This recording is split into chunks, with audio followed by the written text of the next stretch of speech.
शाहजहांपुर नाम के शहर में मोहित नाम का एक व्यक्ति अपनी बीवी विमला के साथ रहता था। मोहित सालों से पीने की आदत का शिकार था। अजी सुनते हो? क्या लगता है ये कान किस काम आते हैं? आपको मैंने राशन का सामान लाने को बोला था, लेकर आए? कौन रोशन? तुम्हारे कानों की उम्र हो गई है, रोशन नहीं राशन, राशन लेकर आए। अच्छा वो तो मैं भूल गया। राशन लाना भूल गए, दारू पीना तो कभी नहीं भूलते। अरे मैं तो एकदम लिमिट में पीता हूँ और सामान आज ले आऊंगा। और अगले हफ्ते पुणे जाना है शादी में, तो आज शॉपिंग करने जाना है, मना मत करना। इतनी हिम्मत किसकी? कुछ कहा आपने? नहीं चल देंगे। वैसे सुनिए, इतने सालों से सुनती आई हूँ, बोलो। वहाँ शादी में कृपा करके पीकर मेरे मायके वालों के सामने मेरी नाक मत कटवाना। अरे तुम्हें बोला ना, मैं लिमिट में ही पीता हूँ। चलो मैं अब ऑफिस जाने के लिए निकल रहा हूँ। अरे रुको। हे प्रभु, अब क्या? जल्दी बोलो, बाहर संतोष मेरा इंतजार कर रहा है। हम 1 हफ्ते के लिए जा रहे हैं और घर पूरा खाली रहेगा। हाँ तो क्या, जल्दी बोलो। घर में कुछ हीरे रखे हैं, बैंक के लॉकर में जमा कर देना। हीरे घर में रहेंगे तो वहाँ शादी में भी फर की चिंता पड़ी रहेगी। तुम्हें पता है ना, चोर भी डरावनी औरतों के घर चोरी नहीं करते। आप जा रहे हैं बैंक में, या मेरी माँ को यहाँ बुलाऊं? इतनी बड़ी सजा भी मत दो, जाता हूँ।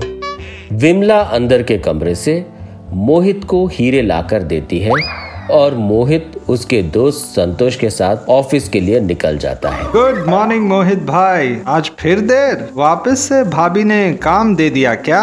अरे हाँ भाई, कहे हमाली करवाता है अपन लोगों से बस। यही जीवन हो गया है भाई, पहले घर के बॉस की सुनो, फिर ऑफिस के बॉस की। वैसे भाई ये बदबू कैसी आ रही है? तुम आज फिर सुबह सुबह पी के आए हो क्या? बदबू नहीं, खुशबू है वो। तुम्हारा बस चले तो दारू से नहा भी लो। वे दोनों ऐसे ही बातचीत करते हुए बैंक के लिए जाते हैं। तभी उन्हें रास्ते में एक नारियल पानी वाला दिखाई देता है। 30 के दो, ले लो, अच्छा बढ़िया नारियल पानी ले लो। चलो भाई, एक नारियल पानी पीते हैं। दारू पीने के बाद नारियल पानी? भाई तुम भी पी कर आए हो क्या? सेहत अच्छी होती है इससे। आओ चलो। आओ साहब, वेलकम। केरला के नारियल है, बढ़िया मलाई वाले। अन्ना 2 नारियल पानी देना, मलाई वाले। वे दोनों जैसे ही नारियल पानी पीना शुरू करते हैं, पीछे से भीड़ की आवाज आने लगती है। चोर पकड़ो उसे, चोर हमारे पैसे चुरा के भागा है, चोर। अरे बाप रे, चोर! और मेरे पास तो हीरे हैं, कभी ये भी चोरी कर लिए तो अब क्या करूं? क्योंकि मोहित नशे में था, वो कुछ समझ नहीं पा रहा था। ऐसा करता हूँ, हीरे नारियल के अंदर डाल देता हूँ, वहां तो दुनिया का कोई भी चोर इन्हें ढूंढ नहीं पाएगा। मोहित इन हीरों को नारियल के अंदर डाल देता है और नशे के कारण भूल जाता है और नारियल पानी पीना शुरू कर देता है। अन्ना नारियल पानी वाले बहुत ही शानदार है और मलाई तो मानो रबड़ी है, रबड़ी। इतनी गाढ़ी है, ऐसे लग रहे हैं जैसे छोटे छोटे कंकर हो। चलो संतोष भाई, ऑफिस चले। बैंक नहीं जाना। ये बढ़िया नारियल पीने के बाद मेरे शरीर में स्फूर्ति आ गई है। बैंक वगैरह बाद में, अब पहले ऑफिस चलते हैं। ठीक है भाई, जैसा तुम कहो। क्यों जी, आ गए? लॉकर में जमा करवा दिए हीरे? इंसान दिन भर थक कर आया है, चाय पानी तो पूछो। तुम दारू के सिवा ये सब भी पीते हो क्या? बताओ, जाकर आए बैंक?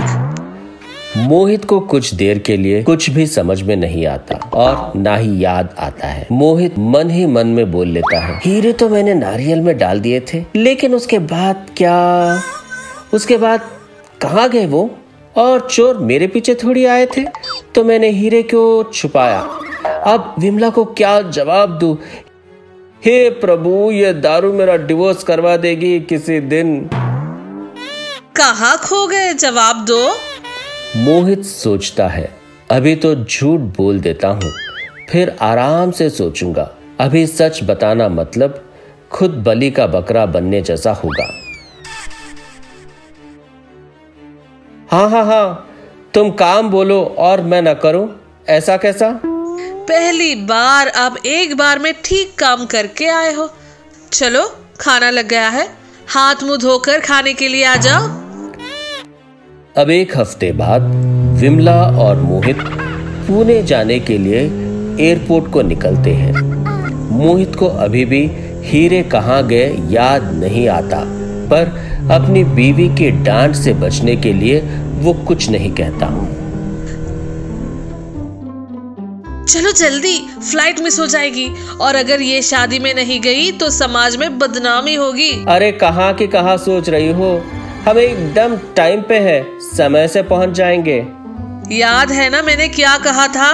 वहां जाकर मेहरबानी करके कोई तमाशा नहीं तो मेरा तमाशा जिंदगी भर याद रहेगा। वे दोनों एयरपोर्ट पहुंचते हैं, सिक्योरिटी चेक के लिए जाते हैं। सर सामान वहाँ रख दीजिए और आप इधर वाले गेट से आइए। अरे हम कौन से पेट में हीरे लेके घूम रहे हैं जो आप लोग इतनी चेकिंग करते हैं? ड्यूटी है साहब वो तो। साहब आप हम सिक्योरिटी वालों को पागल समझते हैं? क्यों भाई, आपको क्या लगता है सर, आप पेट में हीरे छुपा के लाओगे और हमें पता नहीं चलेगा? मोहित को कुछ देर कुछ समझ नहीं आता। क्यों जी, क्या बोल रहे हैं ये?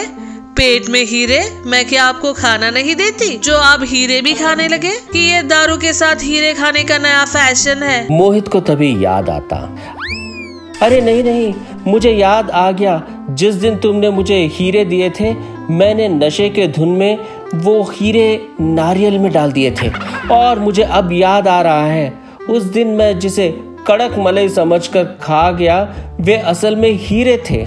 आपको क्या लगा मैं आपकी बनी बनाई कहानियों में आ जाऊंगी? पागल समझाए क्या? अरे माफ कर दो, अब तो हीरे भी मिल गए, गुस्सा ना करो। एक तो मुझसे झूठ बोला, नशे की धुन में हीरे निगल गए और कहते हो माफ कर दो। मैं तो चली मायके, तुम बैठे रहो अब हीरे लेकर। मोहित को पुलिस पकड़कर ले गई और बीवी छोड़कर चली गई। से एक पुराना मास्क लेकर आती है। उस मास्क पर काफी जंग भी लगा हुआ था।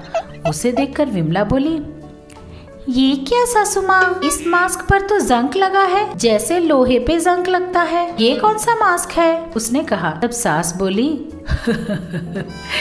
ये मैजिकल मास्क है, इसे पहनोगी तो किसी भी तरह का वायरस तेरा कुछ नहीं बिगाड़ पाएगा। अच्छा, लेकिन इस पर ये जंग क्यों लगा हुआ है सासू माँ? अच्छा वो